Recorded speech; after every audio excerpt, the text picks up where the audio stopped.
China nag-deploy ng armed robotic dogs. Kamakailan lang ay nag-deploy ang China ng mga robotic dogs sa live fire drills malapit sa border ng Russia.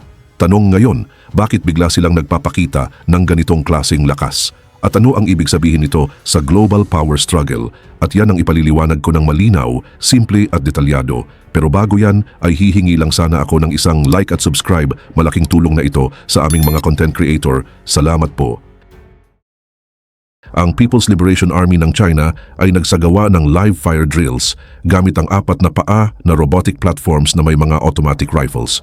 Ayon sa mga ulat mula sa state broadcaster na CCTV7, ginawa ang mga drills ng units mula sa ika-76 na Group Army ng People's Liberation Army sa isang mabundok na lugar sa hilagang bahagi ng China malapit sa border ng Russia.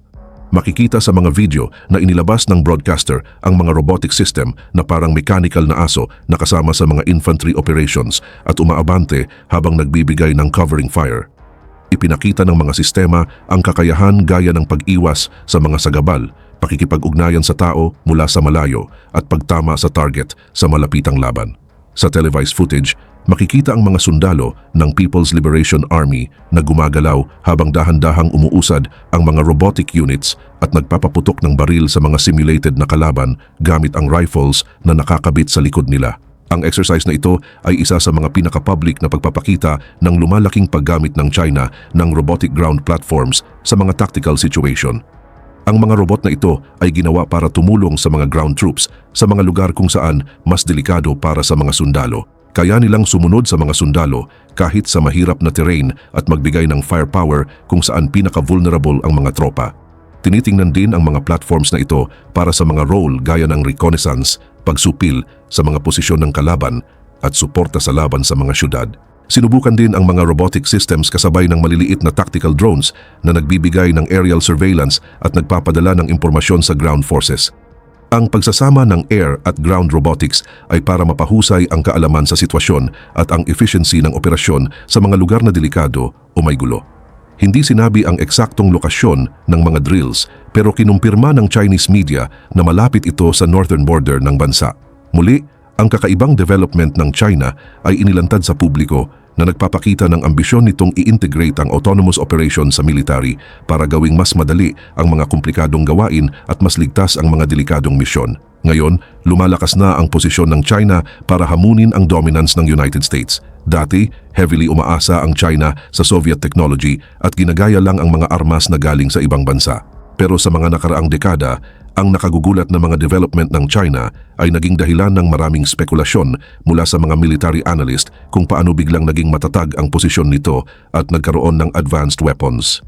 Ang pinaka-recent at matitinding development ng China, lalo na ang ika-6 na henerasyon na fighter tulad ng J-36, J-50 at ang H-20 stealth bomber ay malayo na ang narating. Bukod pa rito, ang paggawa ng China ng armed robotic dogs ay isa pang hakbang patungo sa paggamit ng artificial soldiers na kayang baguhin ang takbo ng gera, nagbibigay ng surveillance, reconnaissance at fire support. Ang Chinese 4-legged robotic dogs ay sobrang lakas at maraming kayang gawin, mabilis, agile at kayang magdala ng mabigat na gamit at ang ilan ay kasing bilis pa ng tao kung tumakbo. Ginagamit na ngayon ng military forces ng China ang 4 na paa na robotic na aso sa mga combat situations lalo na para sa reconnaissance, perimeter security at pagbibigay ng firepower sa mga mapanganib na sitwasyon. Itong mga robotic dogs na kadalasang may automatic rifles ay kayang gumalaw sa mahirap na terrain, magpadala ng impormasyon pabalik sa tao at tumama sa mga target ng tumpak. Dinisenyo silang tumulong sa mga infantry bilang dagdag na puwersa lalo na sa urban warfare at ibang extreme environments. Iba-ibang klase ng armed robotic dogs ang ginagamit ng People's Liberation Army ng China. Nagkakaiba sila depende sa mission at versatility. Ito ang breakdown ng kakayahan ng ilan sa mga pinakamalalakas na robotic dogs.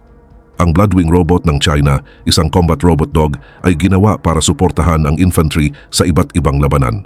Kaya nitong magdala ng mga armas gaya ng machine guns at iba pang gamit tulad ng camera at medical supplies para mas mapalakas ang reconnaissance, perimeter security at assault operations sa mga mapanganib na lugar.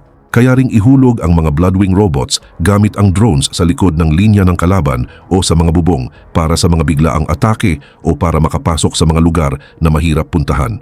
Pwede rin silang gamitin para sa perimeter security, nagmomonitor ng paligid at agad na tumutugon sa banta.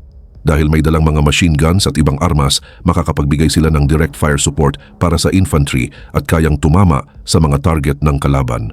Nakakabawas ang mga robot na ito sa panganib para sa mga sundalo at mas pinapadali ang mga strategic operations sa mababang lupa o bundok. Ginawa silang makadaan sa iba't ibang klase ng terrain kahit sa mga lugar na delikado para sa tao. May sapat silang kakayahang magdala ng mga gamit tulad ng armas, bala, medical supplies o iba pang kailangan sa misyon. Ang Bloodwing ay isa sa mga halimbawa ng pag-usad ng China sa larangan ng robotic warfare at posibleng baguhin nito ang paraan ng military operations sa hinaharap. Ang mga robotic dogs ng unit ay ginagawa para sa military use, lalo na sa combat support at reconnaissance ng Chinese military. Dinisenyo silang makadaan sa mahirap na terrain, magdala ng mga gamit at may mga features gaya ng automatic firearms para umatake sa mga target.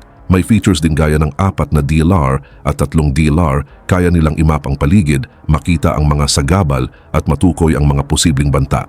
Kaya nilang magpadala ng reconnaissance data pabalik sa command post para sa mas mabilis na decision making. Kayang magplano ng ruta mag-isa, umiwas sa sagabal at lumapit sa target kahit sa komplikadong lugar. Ang ibang models ay may automatic rifles, kaya nilang umatake sa mga target at posibleng mapalitan ang mga sundalo sa ilang combat situations.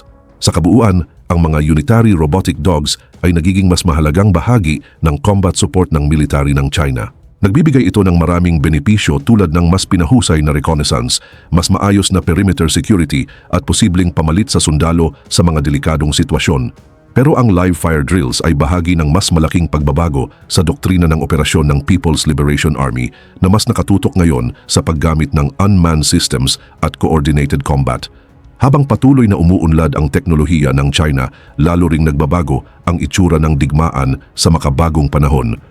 Sa pagpasok ng mga robotic dogs at artificial soldiers sa larangan ng digmaan, malinaw na hindi lang ito simpleng pagpapakita ng lakas kundi isang warning kung gaano kabilis pwedeng magbago ang balanse ng kapangyarihan sa buong mundo. Tanong ngayon, handa na ba ang iba?